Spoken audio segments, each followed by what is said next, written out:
Snow and high winds were coming our way, so I did what I often do if I can.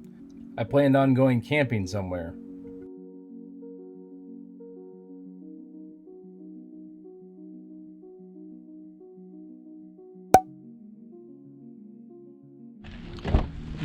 You ready, Bubba? Yeah. Ready. My friend Greg and I had constantly updated each other on the details of the weather in relation to each mountain in anticipation of this trip. We had discussed Big Bald, Max Patch, Mount Mitchell, Big Hump, and Black Balsam, but eventually we settled on Roan Mountain for two reasons. Number one, for the accessibility. Number two, because we could decide to go in for half a mile or 3, depending upon how much we felt like hiking and the impending weather. On the 28 miles over to Carver's Gap from the house, I drove through fog and rain. It was right around 34 degrees in the city of Roan Mountain, which about guaranteed that there would be snow up on the mountains. About 6 miles from the top, the roads were covered in snow and slush. This was a great sign.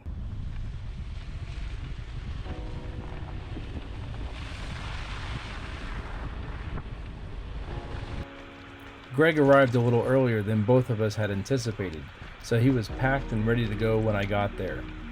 Snow and sleet were already falling on us in the parking lot. This is exactly what we were hoping for. It had all been but decided that probably we wouldn't hike all that far. Round Bald had a few excellent campsites, and if they were available, we'd just stop there and settle in before the weather got crazy. Winds of up to 40 miles per hour were scheduled, and we wanted our tents up long before those hit. We loaded up with water since there were no real water sources along the way, and headed up the Appalachian Trail northbound from Carver's Gap.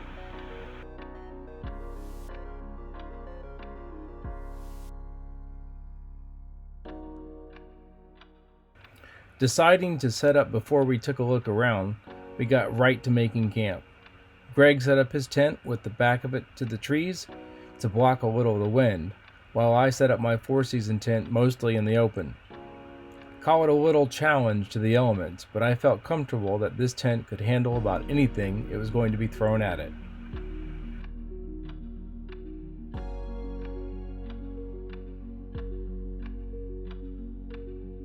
What I hadn't anticipated was the frozen ground and how hard it would be to get my stakes into the ground. Luckily, there was a solid piece of wood that I found to drive the stakes in deep enough to feel secure.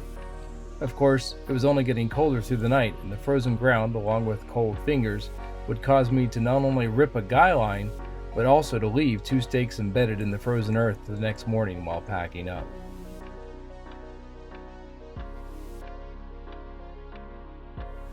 With camp all set, it was finally time to go take a look around.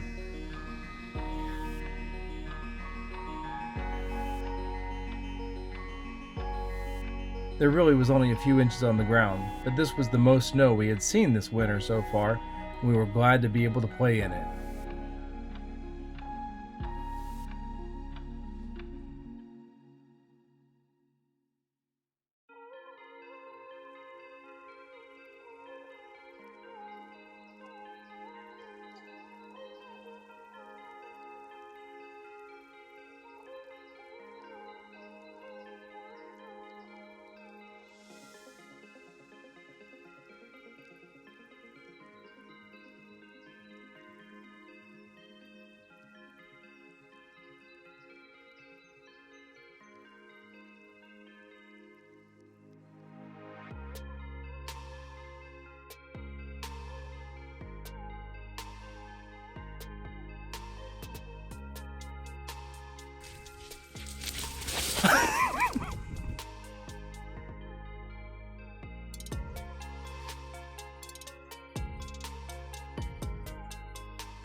I see here, I'm going to try like different angles and then just a... No, not like that. Turn it off. What? What? What?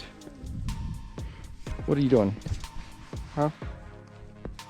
What you want, girl? Is it dinner time? It's not dinner time yet. It's not 4 o'clock.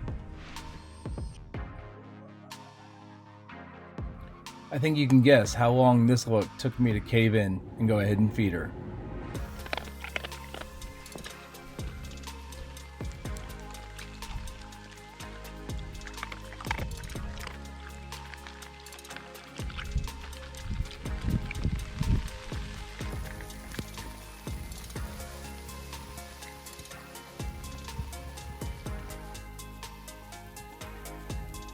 After Bobo's dinner, the wind and snow started to pick up. We talked for a while, just sitting there, enjoying the show that Mother Nature was putting on for us. As we stood there, the cold crept in, and we each agreed it was time to go relax in the warm confines of our shelters.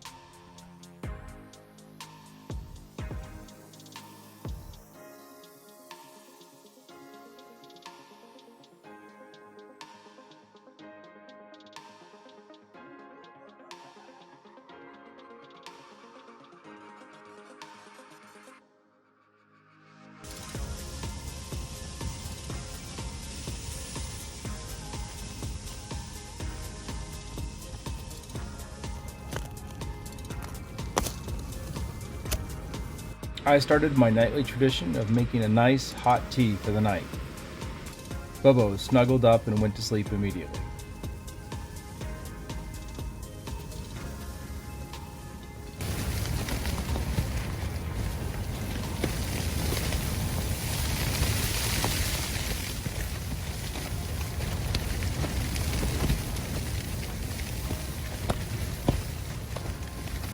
Bobo might have had dinner already, but I hadn't.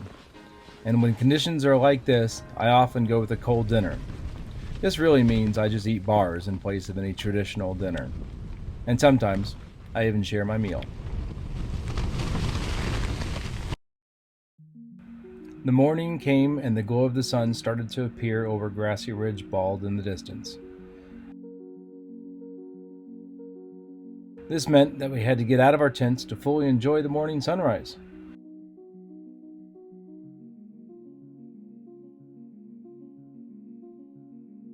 The storm had not yet decided to leave, however, and the winds were pretty fierce. If it looks cold, it's because it was.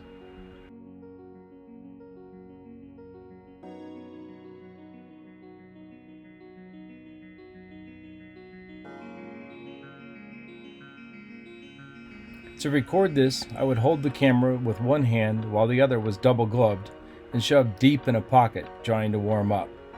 Every 5 to 10 seconds, I would switch out hands in a weak attempt to keep some feeling in them.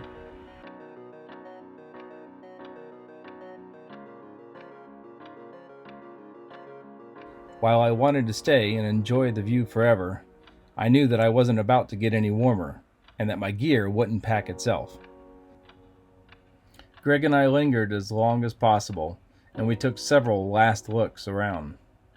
We didn't want to leave.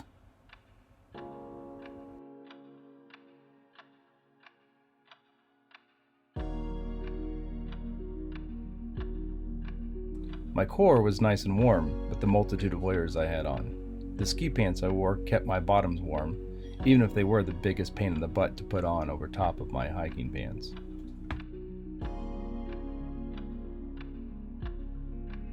But eventually, we knew it was time to go.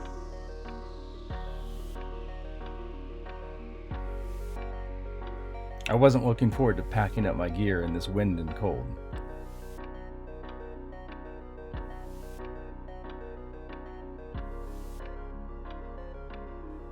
Here you can see, even though Greg has decided to go, he really doesn't want to, and has to turn around for at least one more look.